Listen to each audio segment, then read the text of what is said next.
Hello, you're listening to OK Cool Conversations. I'm your host, Kitty Knorr, and this podcast is an extension of OK Cool Magazine, a magazine that explores the relationship between mental health and creativity.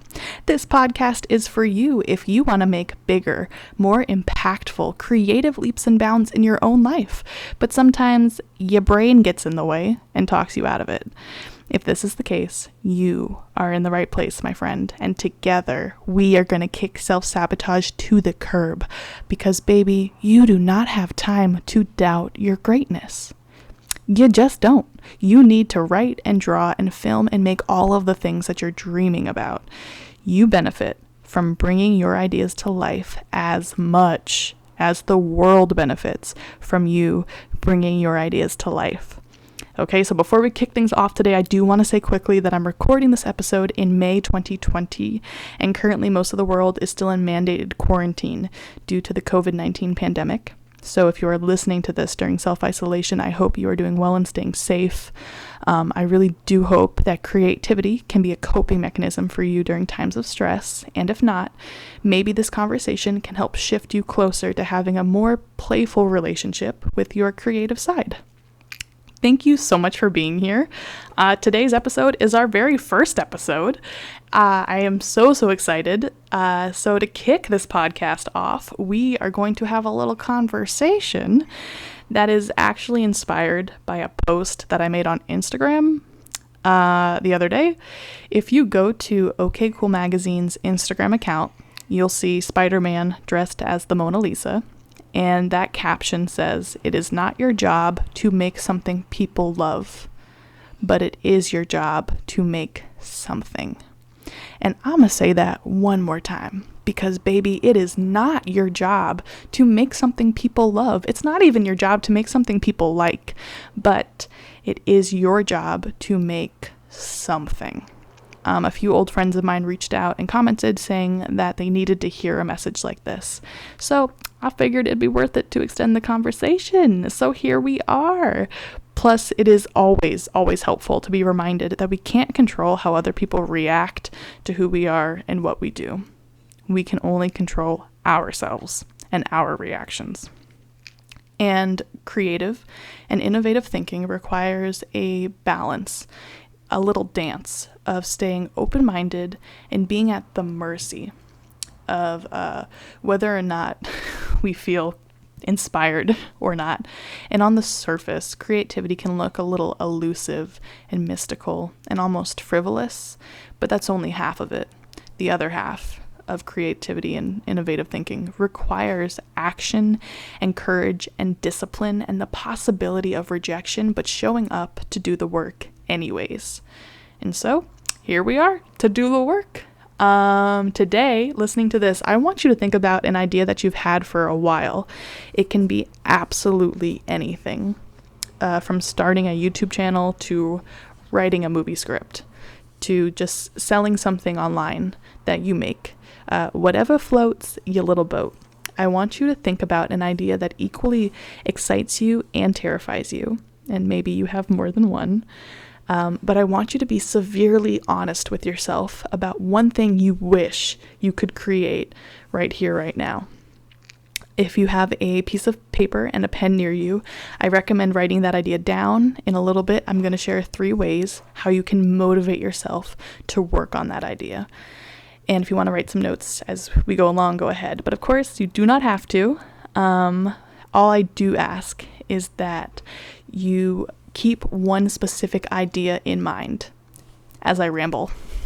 So, if you haven't started this idea yet, or if you just haven't committed enough energy yet to get the thing to where you want it to be, I understand that there's probably a bunch of different factors at play. Maybe you don't have the right equipment or access to the right people, or maybe you just don't think you're ready yet. However, I'm going to argue that whatever reasons you have for not devoting enough energy to your idea, that they're not reasons and they're just excuses. And actually, there's only one very sneaky reason why we don't do the things that we really want to do. And that reason is that we put way too much pressure on the thing to be successful. And when I say successful, I mean well received, career changing, well liked, viral, or attention grabbing.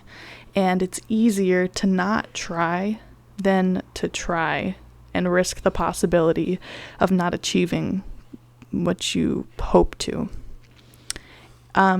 The only real reason that we don't act on our ideas immediately once we have them is because we put too much pressure on ourselves to be good at it and for other people to like it.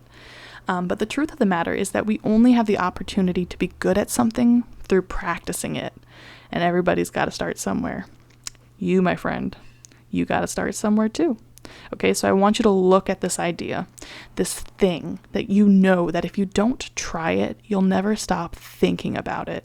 And I want you to give yourself the gift of trying it, of practicing and bringing it to life. And here are 3 ways that you can motivate yourself to do so. Okay, number 1, figure out why you want this to happen. Figure out why you want to make this happen. What is your mission? If your reason behind your idea is big and bold and juicy, it will motivate you to take action. Make your why bigger than the project itself. Nothing motivates more than purpose. So give your project a purpose, give yourself a purpose. That's number 1. Number 2 is release your desired outcome. Excuse my voice. Release how you want people to see your finished product. This cycles back to the idea that you can't control other people's reactions. You can't control if your book ends up being a bestseller. All you can control is that if you finish the book or not, and that it's the best work that you could make at the time. That's in your control. Literally free yourself from the pressure to make something that goes over well with other people, okay? Just show up and do your best and finish your project. Number 3 is to ask yourself a couple different kinds of questions. So question number 1 is, what is the worst thing that could happen if you follow through on this idea? Literally play out the worst case scenario. Okay? But now, what is the best thing that could happen if you follow through on your idea? Play out the best case scenario. Different question. What would your life look like in 5 years if you started working on this idea today? Versus, how would it feel if you waited 5 more years before deciding to take action on this project? And I know that it is not easy to do things that you've never done before or to do things that seem intimidating, but baby, you deserve to give your daydreams a fighting chance. Okay? So please remember, it is not your job to make something people love, but it is your job to make something. Remove the pressure to be good at things and instead just try it and keep practicing. If you want to live an extraordinary life, you gotta do some extraordinary things. And you, my friend, you deserve to live an extraordinary life. Dude, thank you so much for listening. If you liked this episode, subscribe, because there are more where this came from. And if you're hungry for more creative motivational content, check out OK Cool Magazine on any and all social media platforms. Thank you guys so much. Talk to you soon. Bye.